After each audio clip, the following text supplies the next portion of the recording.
December Astronomy on Tap. Thank you for joining us tonight. It's the last one of the year, so hopefully you guys all enjoy the talks today.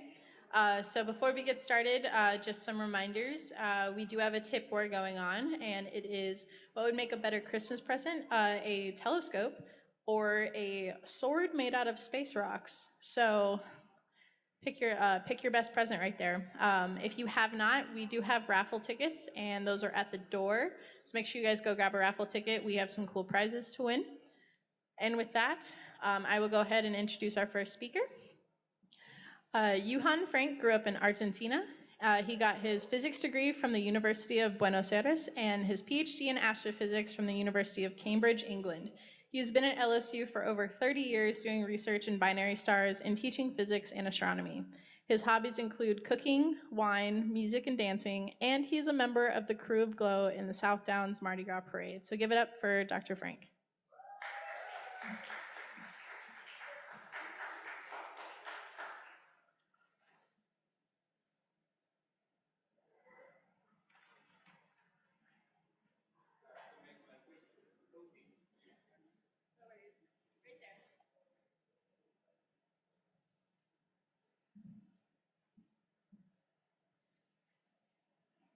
I'm just trying to find a position where I can hear myself talk and also look at the slides. Anyway.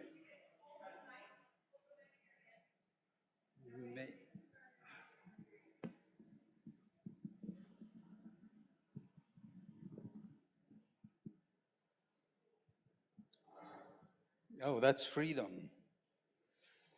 Good.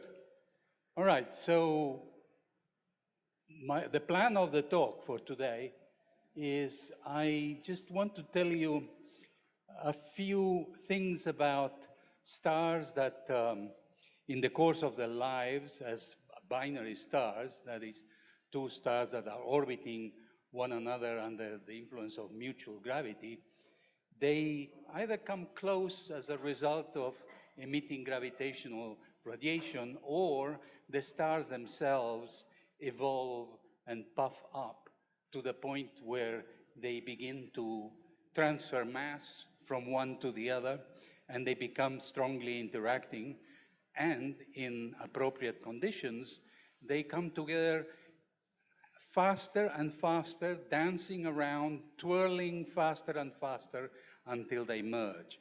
And I hope to illustrate that process with a few videos later on. So everybody has an idea of what binaries are, and I picked up these GIFs from the Wikipedia and that shows two stars orbiting a common center of mass. Stars of different sizes, different masses, some in circular orbits, some in elliptical orbits that bring them close and far apart. But really, we never see this, because to see stars moving, because they are orbiting each other under their mutual gravity, they follow a law that was discovered by Johannes Kepler in the 17th century. And that law is shown right here. I will confuse the buttons forever. Let's see. The pointer is this. Okay.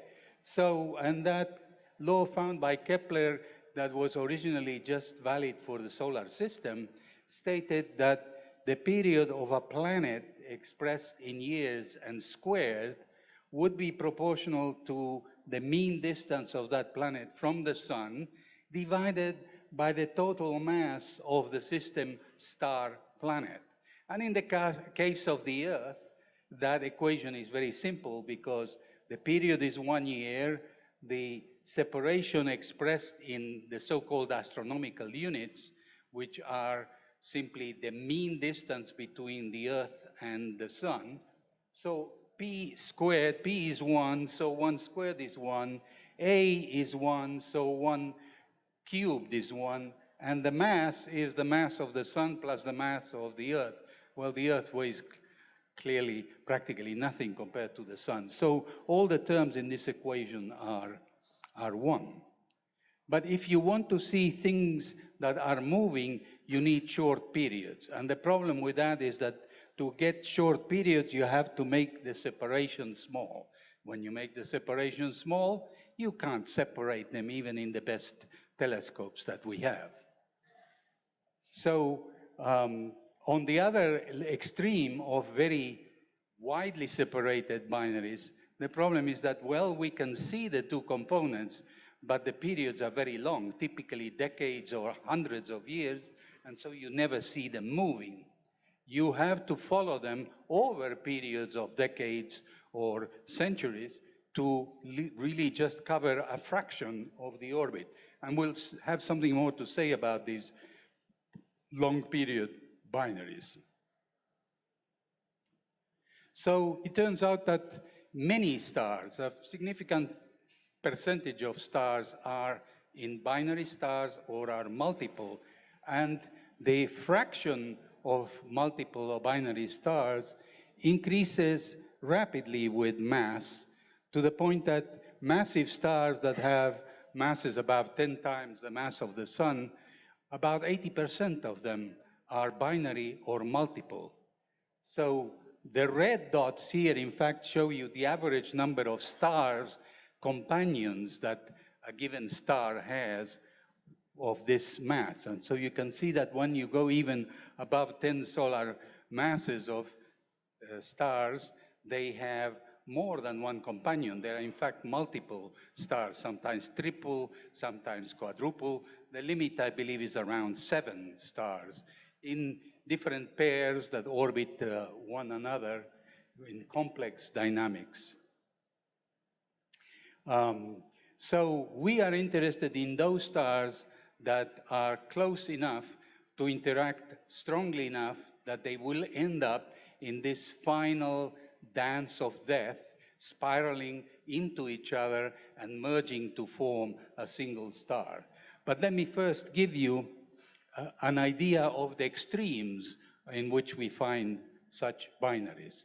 So, of course, there may be stars that we haven't detected yet, formed by very compact objects that have periods even shorter than 5.4 minutes. This is a double binary system formed by 2 white dwarfs, and it is so compact that the entire system would fit easily inside Saturn. On the other extreme, we have orbits that are very large, and over centuries, only a partial coverage of the orbit has been possible. And so any binary with orbits more than 500 or 1,000 times the separation between the Earth and the Sun, 1,000 times AUs, will be an extremely long period binary for which we will have, even if we took all the possible observations during the human history of observation of such stars, which requires telescopes nevertheless, we would only cover a fraction of the orbit. And so the parameters of that orbit and the knowledge of that system becomes very blurry as you go to the very widely separated systems. And in fact, it is frequently the case that pairs of stars that are very close, that they share the same velocity, they appear to be moving jointly in some direction, we don't always know that they form a binary. So let me pick an example that should be familiar to everybody, and that is Alpha Centaurus. Alpha Centaurus is a triple system formed by one binary with a star that is pretty much like our own sun, and the other one is a little bit cooler and less massive. But they revolve around each other with a period of 79 years.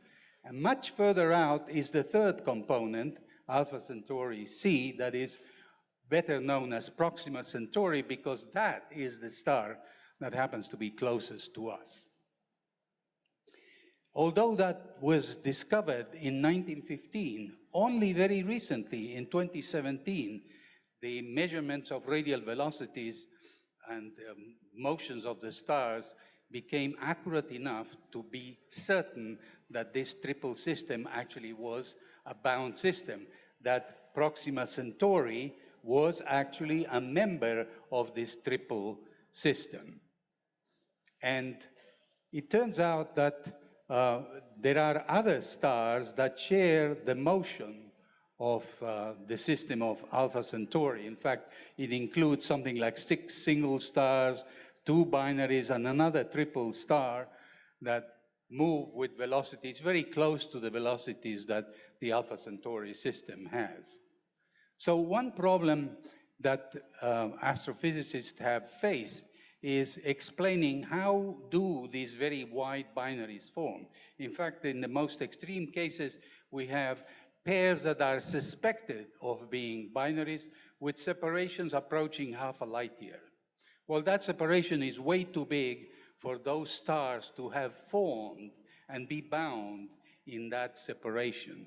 It is now thought that probably the most likely scenario for those widely separated binaries, that is the extreme of the separation, are actually binaries that were originally triple, such as Alpha Centauri. And the 2 stars that ejected, usually the lower mass of the 3, came close together enough to interact strongly and merge. And so the result of that is if that 3rd star got a kick that was not enough to completely eject it from the system, the final result is a binary, a very widely separated binary. So mergers turn out then to be important not only for those stars that are very close to one another, but also perhaps for those extreme examples of very widely separated binaries. So mergers of stars have been invoked by a number of people to explain the properties of stars that do not fit what we know about star formation and stellar evolution. Examples of those are stars in globular clusters that appear to be lagging behind the evolution of the rest of the cluster. That's why they call them blue stragglers, because they are bluer than the average star in the cluster, and they probably formed by the merger of 2 stars, and so they were rejuvenated by this merger. And also objects that are like novae, but they have funny properties, and among those, V1309 Scorpii, which is one of those cases, rare cases, where we have observations extending over a long period of time, where you can see the binary, in this case a contact binary, where the 2 stars are close enough that they actually sort of touch each other. They were increasing their contact and reducing their period, increasing in luminosity. Something happened here, ejecting a cloud of dust or something, and then finally they merge, giving a peak luminosity that is actually somewhere over here. It's not shown in this graph. And then it follows down, returning pretty much to the magnitude that the system, now as a single star, had when it was inconspicuous binary. So this is called the Rosetta Stone because we have a large baseline of observations. This is actually very rare.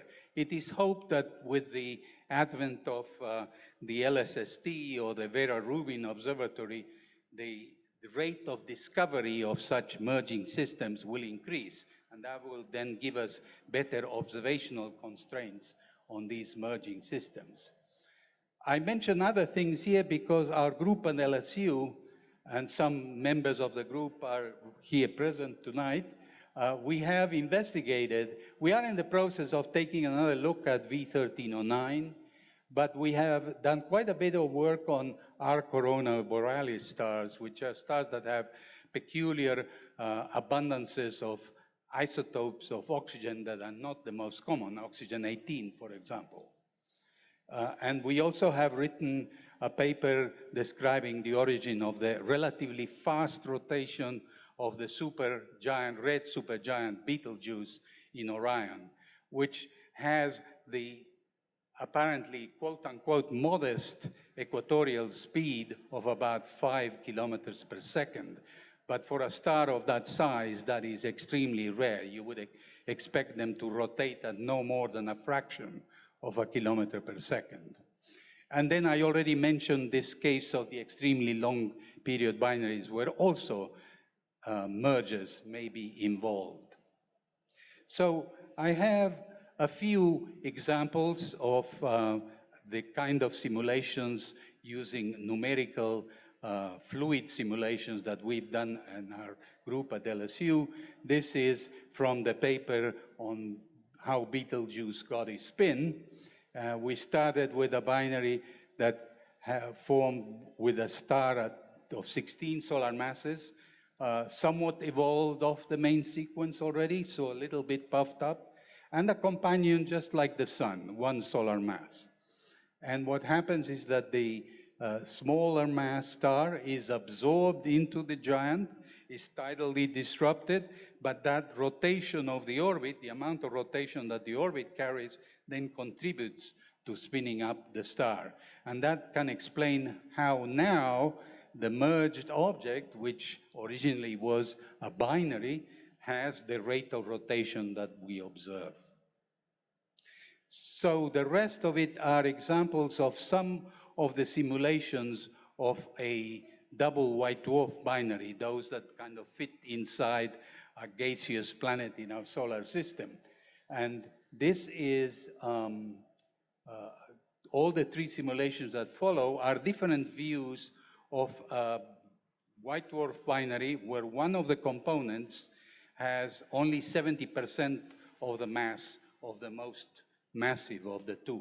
So in this case, this is the low mass companion because white dwarfs have unusual equations of state that actually is bigger than the more massive star.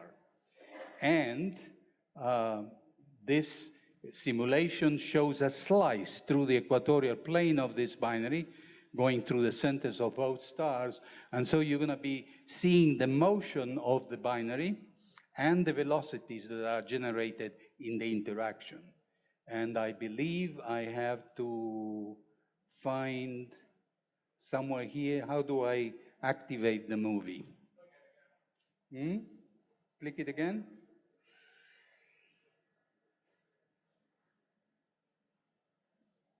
All right.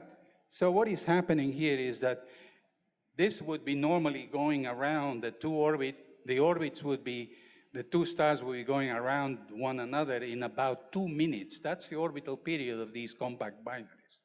So in order for you to appreciate what's going on, what we have done is we jump onto the same rotating frame that the binary was originally.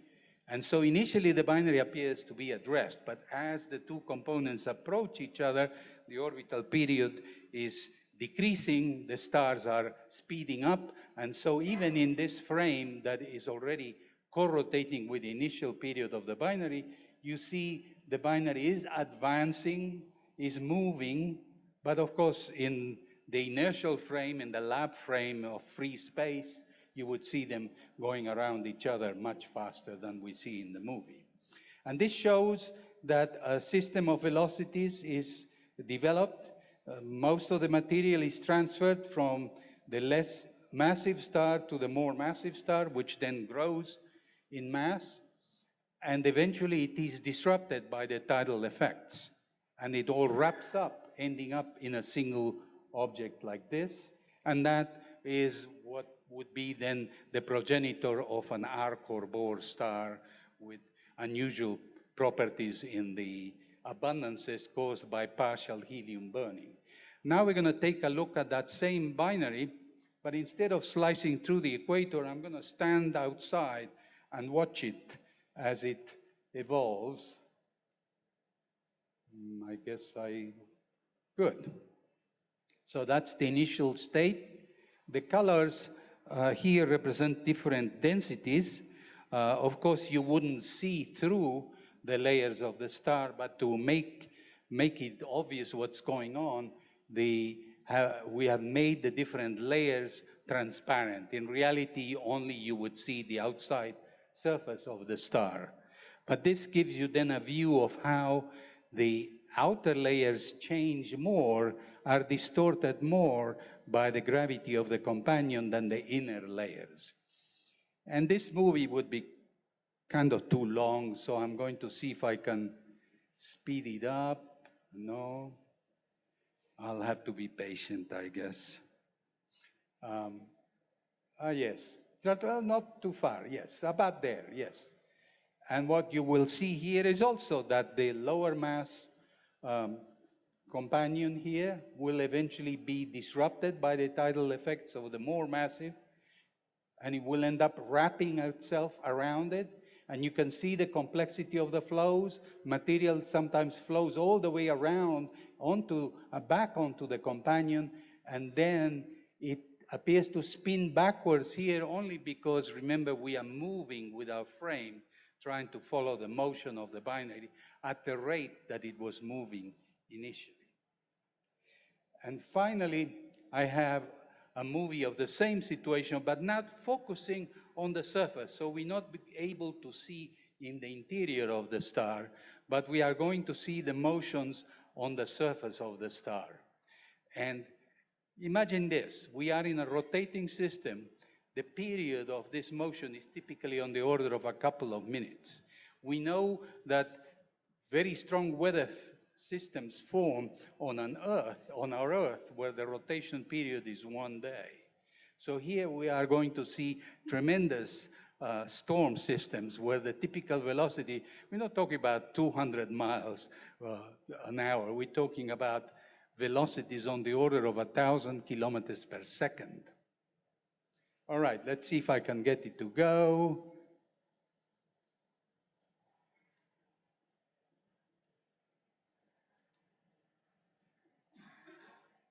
I don't seem to, oh, here we go. And now, music. So you're looking at the surface now. And I like the rhythm at which this happens.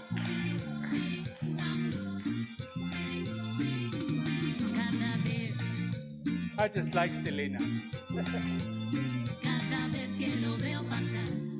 And of course, the final result is that single object that rotates fast and has strange properties that cannot be reproduced by the evolution of a single star. So, in conclusion, stellar mergers are involved in a broad range of different astrophysical phenomena that are difficult to understand with the standard picture of stellar formation and evolution. And because they are themselves very brief phenomena, they are very rarely observed. Now, hopefully, the LSST, or now known as the Vera Rubin Observatory, will increase the rate of discovery of these systems, and we may have long-time light curves of this system that will inform better the models that we are producing. Now, mergers, as you can see, are complex three-dimensional phenomena that require numerical hydrodynamics and using a lot of different types of physics, in fluid flow, thermodynamics, gravity, radiation transport, nuclear reactions, etc. We are somewhere in the transition around here from incorporating radiation transport. So clearly more research and more observations are necessary for progress, and that's what makes this subject interesting and exciting. Thank you for your attention.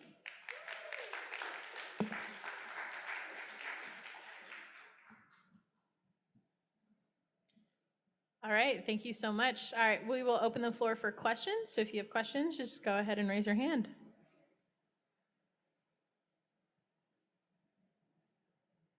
Yes, in the back. Yeah.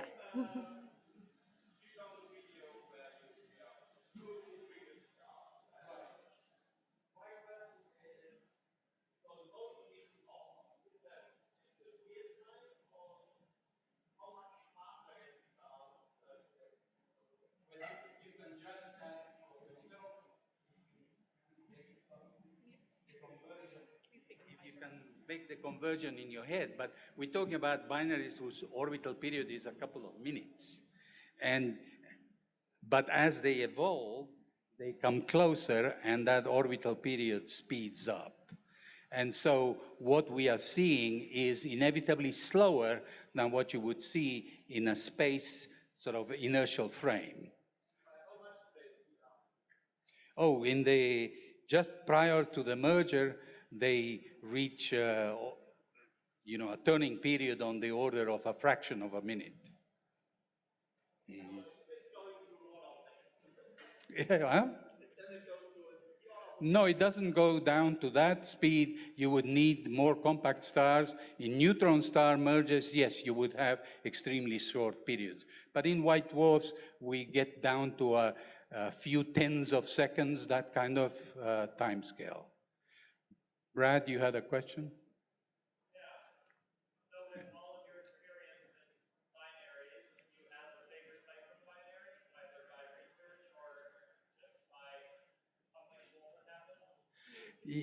So the question was, in all your years of studying binaries, do you have a type of binary that is your favorite? And I think I would have to say that there are binaries that I have not really explicitly mentioned today, but they are related to the double white dwarfs that I did talk about. And those are binaries where one of the components is more or less regular star, and the other companion star is a compact star. That could be white dwarf or a neutron star, on the most extreme case, and black hole. Those binaries emit X-rays and gamma rays and are interesting, interesting phenomena to study because they really test our understanding of physics in extreme circumstances. Yes, go ahead, Drew. I'm sorry? What's my favorite kind of Pokemon? Okay, I have to confess this. I don't really know much about Pokemons. However, I knew that a question like this was coming. And so I did a bit of research. And, and I found that I liked Snorlax. Snorlax is kind of a happy, slow type of guy, and he sort of takes it easy, except if he's annoyed. He's sort of a bit of a Hulk in the gigantian phase. He can become very destructive. We do have a question online that I can read for you. Okay. So we do have a question online.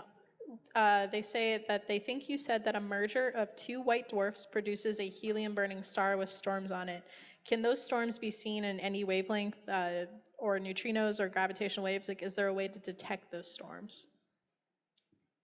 We do not usually see the merger in itself because it is over in a matter of minutes. You would have to be very, very lucky to be online observing the system when the merger occurs. But what we do see is the result of that merged object then evolving to become an orange giant, which shows very peculiar chemical abundances of oxygen 18, for example. An isotope of oxygen that is not the most common in nature is oxygen 16, but because of partial helium burning that occurs during the merger, we see the results of that later on. Later on meaning not during the few minutes where this action takes place, but something on the order of 100 or 1,000 years later. And then they stay in that stage for times ranging from tens of thousands to 100,000 years. And eventually they fade away and become a white dwarf again. Awesome. Are there any other questions from the audience?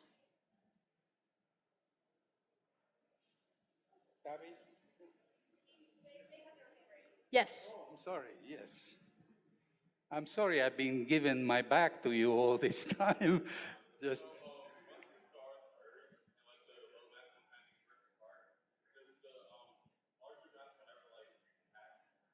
Does it do what? Does it like recondense?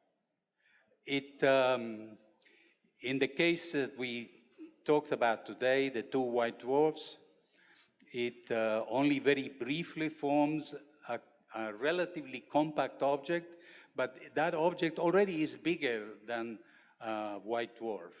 And only the core, the most massive of the two stars, still retains some of the properties of a white dwarf. But the guy who was the lower mass star that got torn up, that expands to form a huge orange giant. So that's not degenerate, it's not compact, and that's why it lasts for tens of thousands of years in that state. But eventually that whole material cools down and it becomes a white dwarf again. But it takes time. Thank you. Katavi, yes.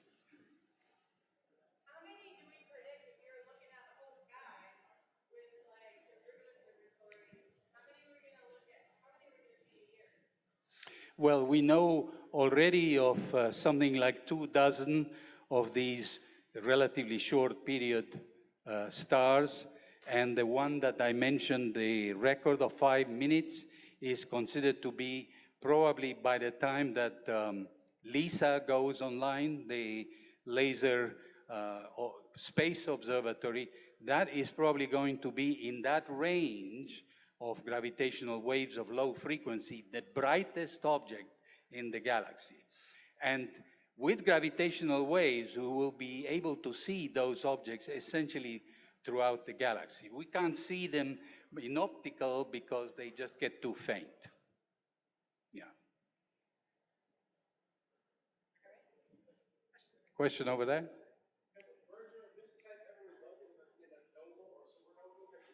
That's a good question, yes. So most of what I said today is about white dwarfs that have a mass low enough so that the combined mass does not exceed the Chandrasekhar limit. But those mergers do occur and they may produce type 1a supernovae. Mm-hmm. That's it. Thank you. All right, let's give another round of applause.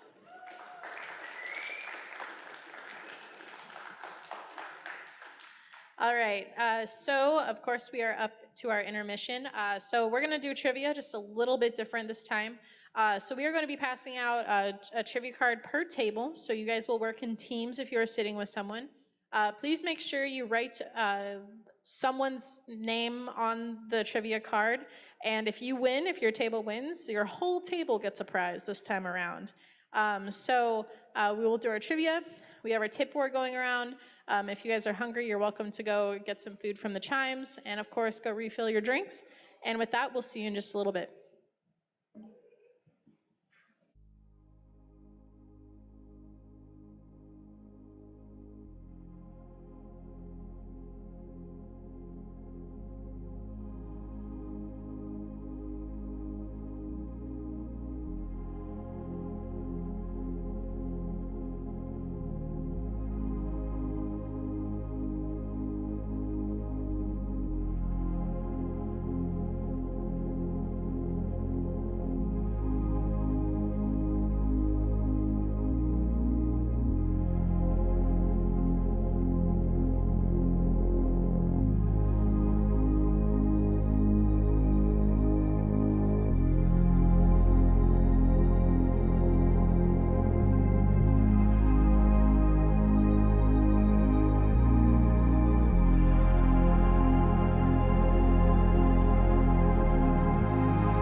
had some fun with some trivia.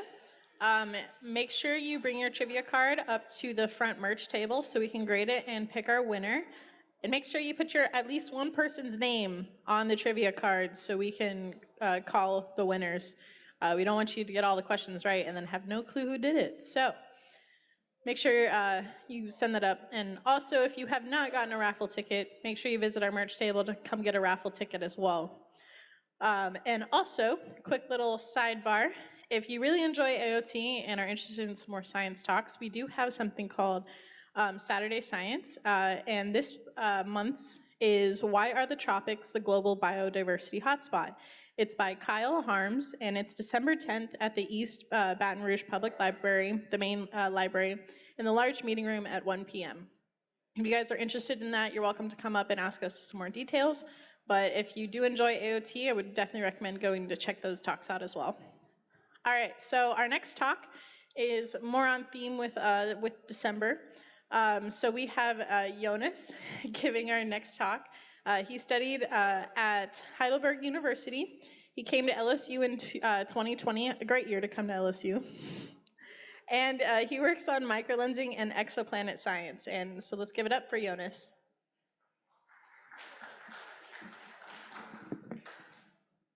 Yeah, and when I'm not doing my research on microlensing and exoplanets, I do research today for Santa Claus. And yeah, within my talk, I want to have a look into one single question. How does Santa Claus deliver the packages? So that's Santa Claus. He has a few aliases. So one of the aliases is St. Nicholas.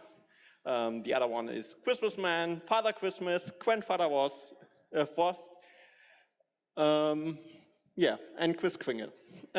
Here's a multiple homes. So usually people say that he lives at the North Pole. But there are also this location I cannot pronounce in Finland, and there's another one which I can pronounce neither in Greenland. And if you ask a guy from Switzerland, they will tell you that the Santa Claus lives, or the Father Christmas for them, lives in the Schwarzwald or in the Black Forest, where I'm from. I never saw him. He was born as Saint Nicholas in Turkey in the year 270. So 1752 years ago, and make his first appearance as Santa Claus in the 18th century. And many people say that Santa Claus was invented by Coca-Cola, which is not true because Coca-Cola is 100 years younger. So his job is to bring Christmas presents, and he has a sleigh pulled by reindeers, and he has that since 1821. And that was invented by the military. Another guy I want to talk a bit about is Rudolph.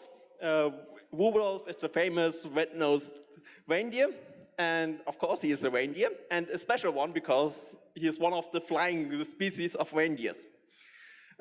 One of the main features of Rudolph is his bright red nose, and he working for Santa Claus since 1939, and you find also his parents in the literature, and he also has a son. That's for our two main characters in this talk. Now I want to go to the question, how does Santa Claus delivers the packages? And for that, the first question is, how many packages does Santa Claus deliver each year? So the first question for that is, how many childs are in the world? Has someone a rough guess on how many childs are in the world? Yeah. 2 billion is... Yes, so if you count up those, you end up with 2 billion childs, but not all of them celebrate Christmas. There are only the Christians and mostly the Western world who celebrate Christmas. But nowadays, also in Asia, Santa Claus becomes more famous. Another thing is not all kids become their Christmas gift from Santa Claus. I found those few others. So in Greece, there is the Saint Basil. Then there is the Christkind or Christchild in Germany, Jesus baby, El Nino. Juan, is that true that Juan, is that true that El Nino brings the Christmas gifts in Argentina? Okay. So I'm sorry. Okay. In the Spanish world, there's also the three wise kings. Then we have the Starman. That's that guy, which is obviously not Santa Claus because he wears a blue dress. And my favorite is in Iceland, the Christmas goblins, and I will not pronounce that either. So these are those guys up here. And another fact is not all the kids get their Christmas present on the December 25th. I found in total 8 states where kids get their present. So if you are willing to move through the world within December and January, you can get your Christmas present 8 times. It started yesterday in basically the Netherlands or Belgium and Suriname, which was previously the Netherlands. Then we have in parts of the Ukraine and Belarus on December 19th, which is the same date as December 6th, but in the Julian calendar. Then we have the people who get Christmas presents at the 24th of December. So those are typically by the Christchild or El Nino, and the majority on the 25th. Then if we go to the Eastern Europe side, it's mostly on January 1st, because they said, hey, yeah, we don't like religions, we celebrate Grandfather Frost instead. And then we have a few more Orthodox days, and also the original date, January 6th, where the 3 wise kings came to the Jesus child back in the year 0. And yeah, for all this, I have to thank many people from LSU, from the international students, who I asked, hey, how is it, do you celebrate Christmas in your home country? And I also got this really interesting story that in Bolivia, they celebrate Christmas with a mass which starts at midnight on the 24th to 25th. And afterwards, they have a large gathering and go to bed about 3 o'clock. And I like that sentence, which results in less Christmas presents by Santa Claus in Bolivia. So, coming back to this, if we want to have a look in how many Christmas presents Santa Claus delivered, his major task is on the 25th, and he has to deliver presents to about 400 million kids.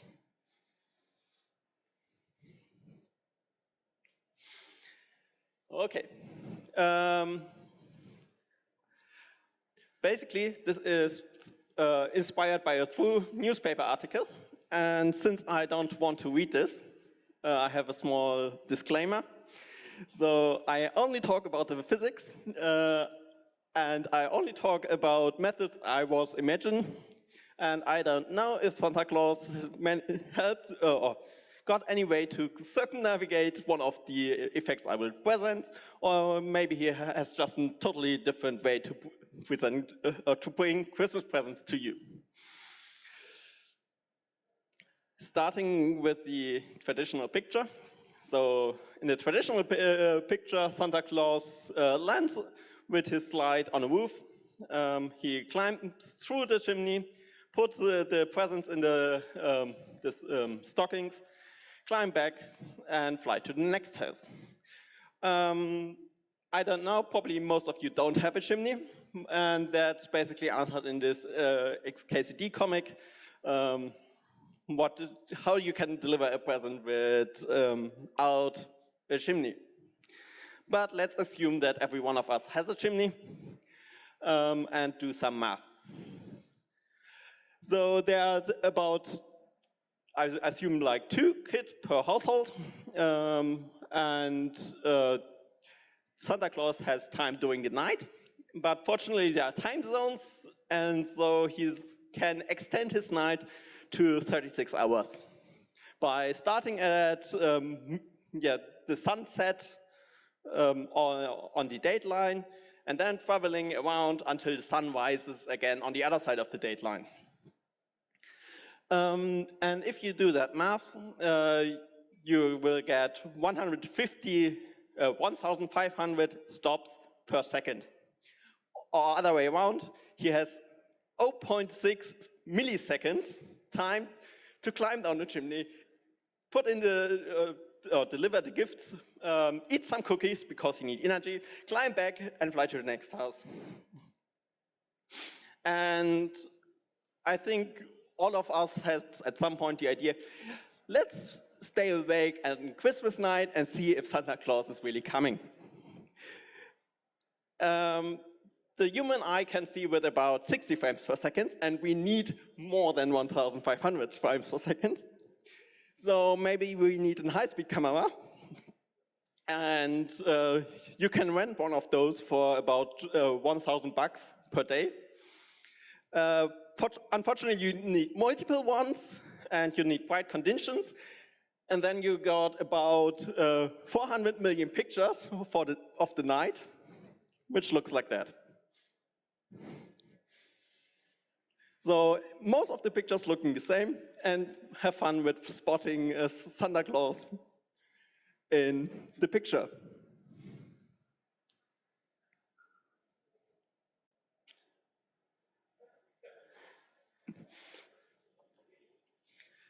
Okay, let's do some more math, and let's assume that Santa Claus can do his climbing and within 0 seconds, so he does not need time for that. And let's take calculate his velocity. So the habitable area of the Earth is about 91 million square kilometers, or 35 million square miles. And with that formula, you can calculate an average distance between 2 households, which is about 600 meters. And if you then calculate the velocity, you get a speed of 1,000 kilometers per second. So the same speed as a storm on a binary system, as we learned earlier.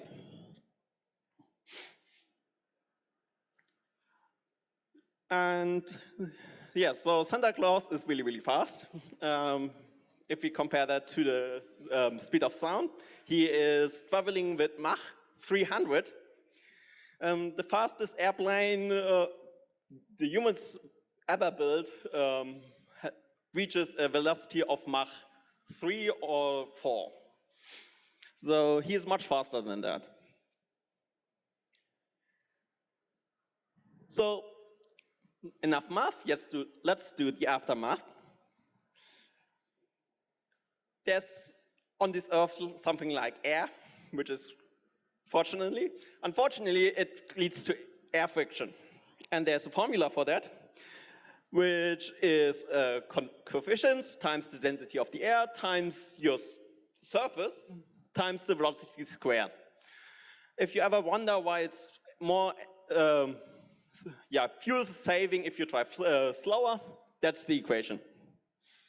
And as I am an astrophysicist, I want to calculate luminosity, which is the energy over per time.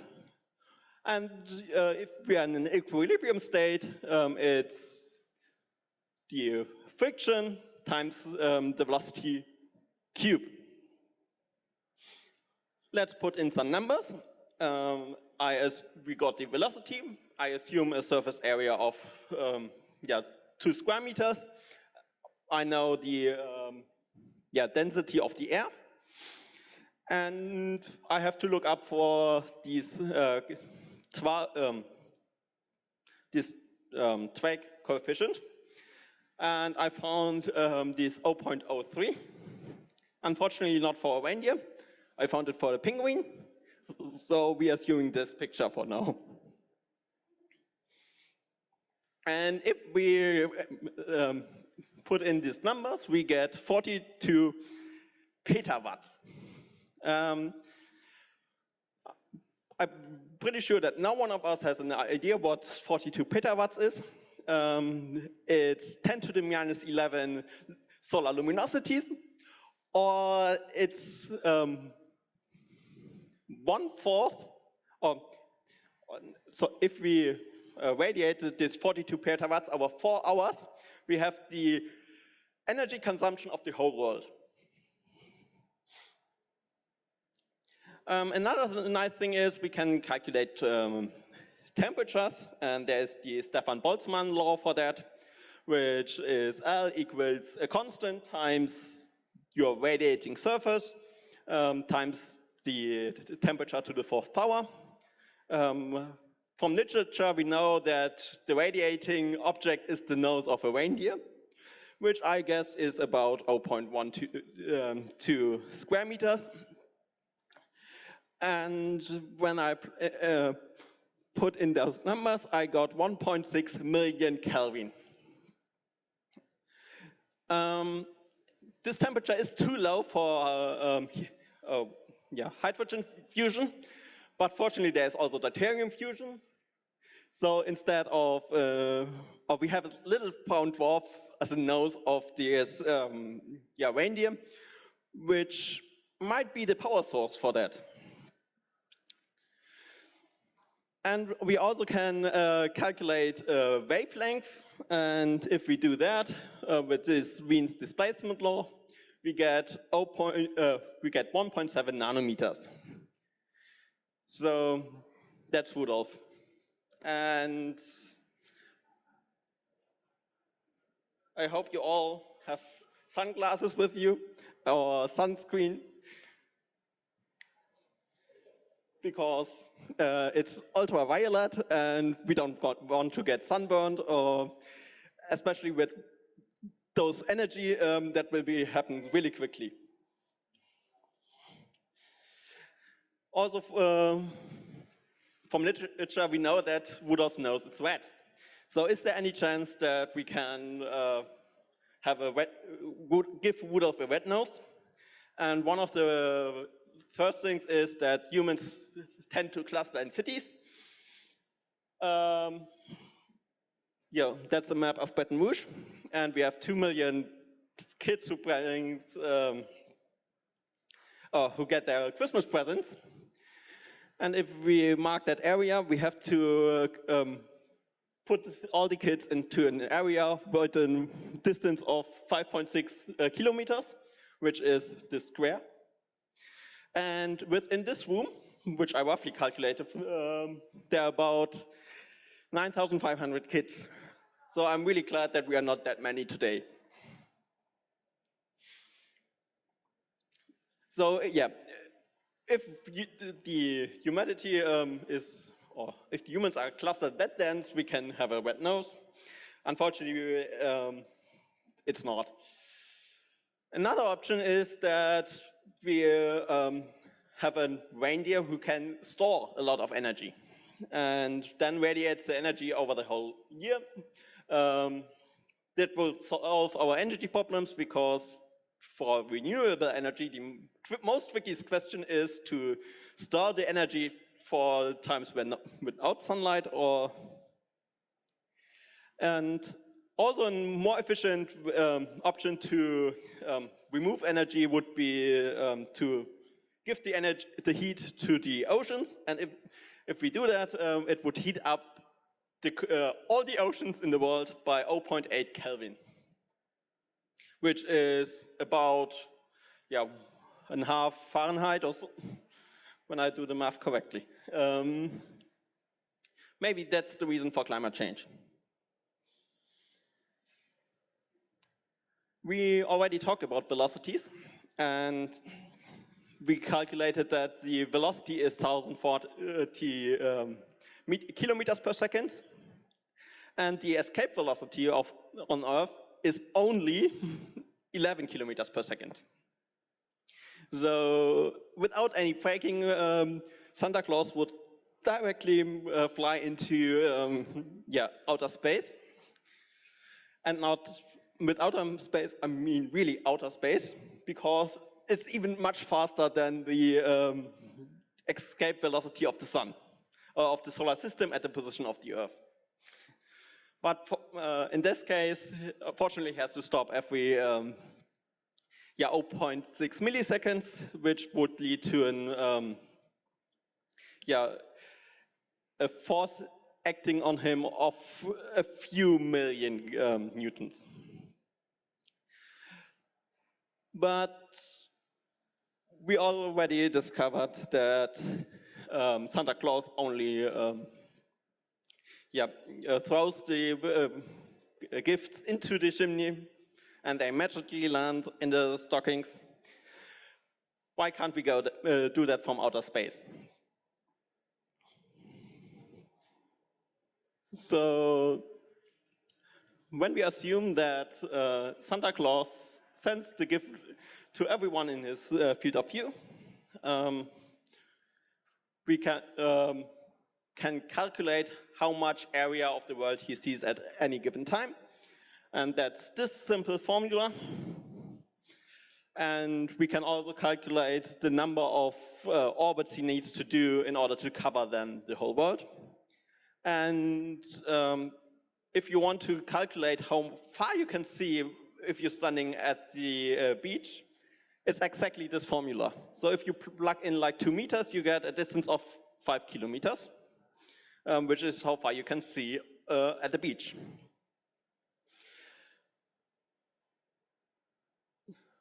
So, and if we plot this as a function of height, we see that we need a lot of orbits if we are doing it close to the surface of the Earth, and we need a few, or basically one orbit, if we go to further distances. We also know that the period is also as a function of the distance. As we learned earlier, it's p squared equals A3 over a constant. And if we also take into account for the motion of the Earth and doing that math, we get this graph. And the peak is the geostationary orbit. And if we go to the moon, then again, which is roughly here, we see it orbiting with every 24th hour. So, and if we combine those two to get the optimum, we get a total time needed. And the minimum is here at an orbit of 2,000 kilometers above the Earth's surface, where we can do that job within 5 hours. But since we have 36 hours, we can do everything from about 20 kilometers or just to like 20,000 kilometers height. And somewhere here we also have air friction, and maybe in some region of that we have Rudolph with the red nose.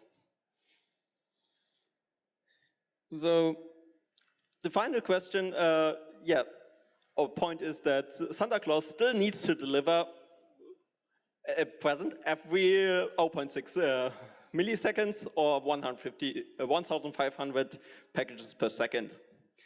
And if we calculate the energy, it's about 5 kilogram of TNT. If you drop one present of 1 kilogram at the height of 2,000 kilometers, which is a relatively strong non-atomic bomb.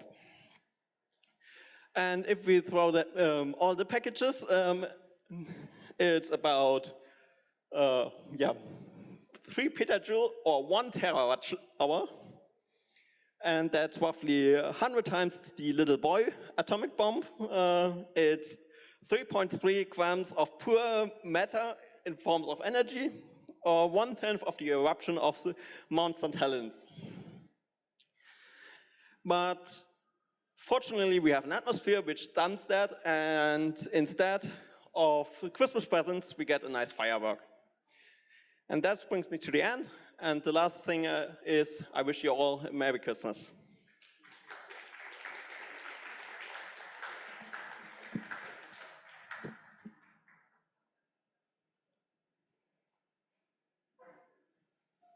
All right. So I'm sure we might have some questions for Jonas here. We do have one online that I'll go ahead and ask. So we have someone online that was wanted to know if Rudolph's nose was red, could it be due to the red shift of his nose? So we are flying with a velocity of 1,040 kilometers per second, which is far below the, or by another factor of 1,000 from the speed of light. And the redshift also occurs earlier, but from shifting from 1.7 nanometers to 700 nanometers is still a large factor. And also, it only shifts in that direction when Rudolph is flying away from you. We do have another question online. It is what sort of impulse, so your last slide about the energy, what sort of impulse would that impart to the Earth? None.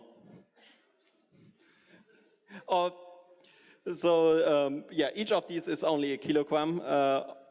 And the Earth is so much heavier than even 200 million packages of 1 kilogram, which is still a factor of like 10 to the 18 or so, when I do my math correctly. Awesome. Okay, are there any questions from the audience? Colin. Make sure to repeat the question. Is the equation for drag? I believe that equation only really valid for what speeds are much lower than the speed of sound. Have you tried doing that with the supersonic drag equation, where you're at hypersonic speeds? Okay, so the question was, the drag equation was for subsonic speed of light.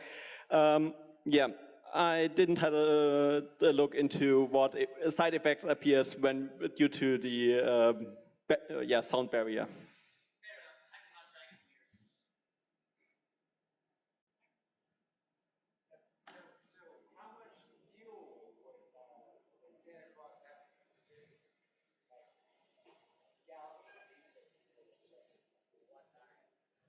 Yeah, so the question was how much fuel. I can say how much energy, because it's 42 petawatts times, times the time. So 4 hours is the whole fuel or whole energy the Earth consumes in 1 year. I would say there is not enough fuel on Earth to do that. I mean, that's also assuming that Santa doesn't run off of, Christmas spirit or something, non-feasible, but all right. Are there any other questions? Jude. Question was, what is your favorite Pokemon? Okay, what's my favorite Pokemon? I have two. Those two.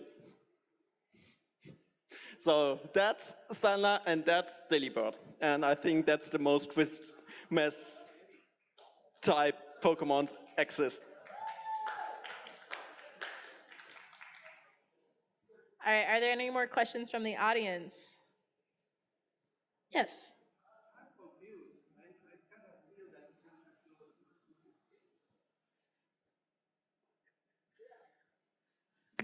Why shall he not exist?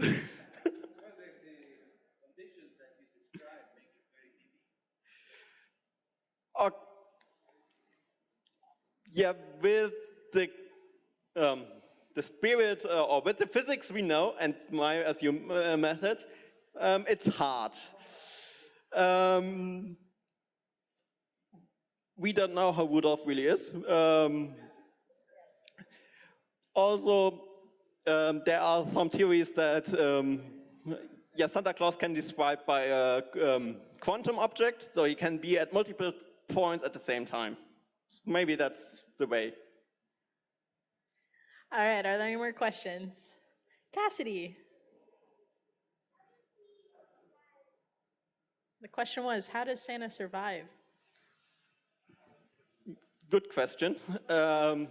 Yeah, so probably what we know, he eats cookies.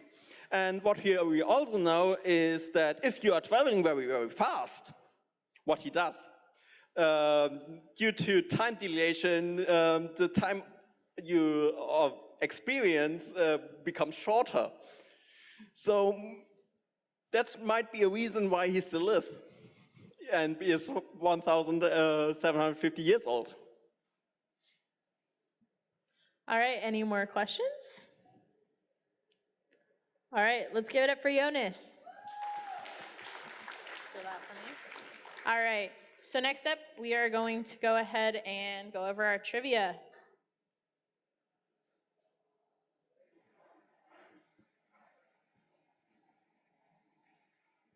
Give us 1 second. All right, so our first question. What special astronomical event happens on Wednesday, December 21st, 2022? That is the winter solstice.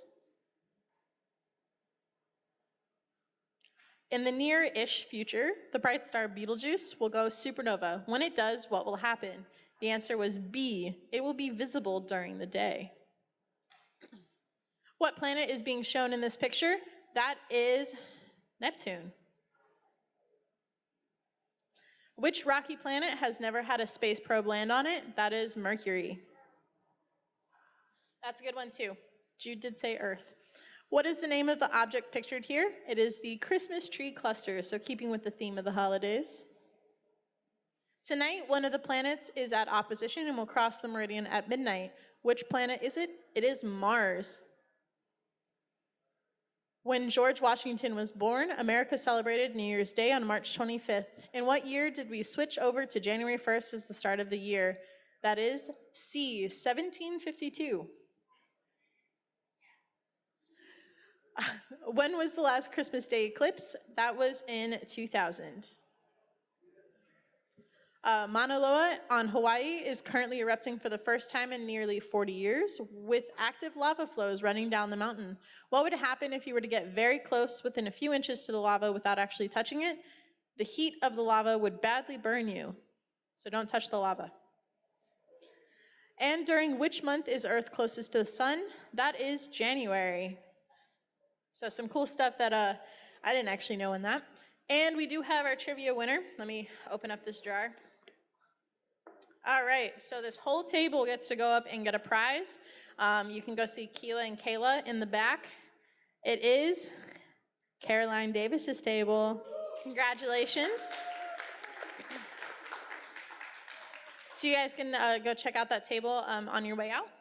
And the moment everybody's been waiting for, our raffles. So go ahead and get those raffle tickets out. All right, pretty good chances of winning something tonight. We will have 2 raffle winners in the spirit of the holidays. All right. So first raffle winner, 304934. That is 304934. Going once. Going twice. All right. Next possible winner. 304938. That is 9. Oh, look at that table. All right. Our last raffle winner of the night. Hopefully this person is still here. 304933. Congratulations, Jude. All right. Thank you so much for coming out. We hope to see you back in January when we will come back and resume our Astronomy on Tap. And thank you so much for a great night and have a happy holidays.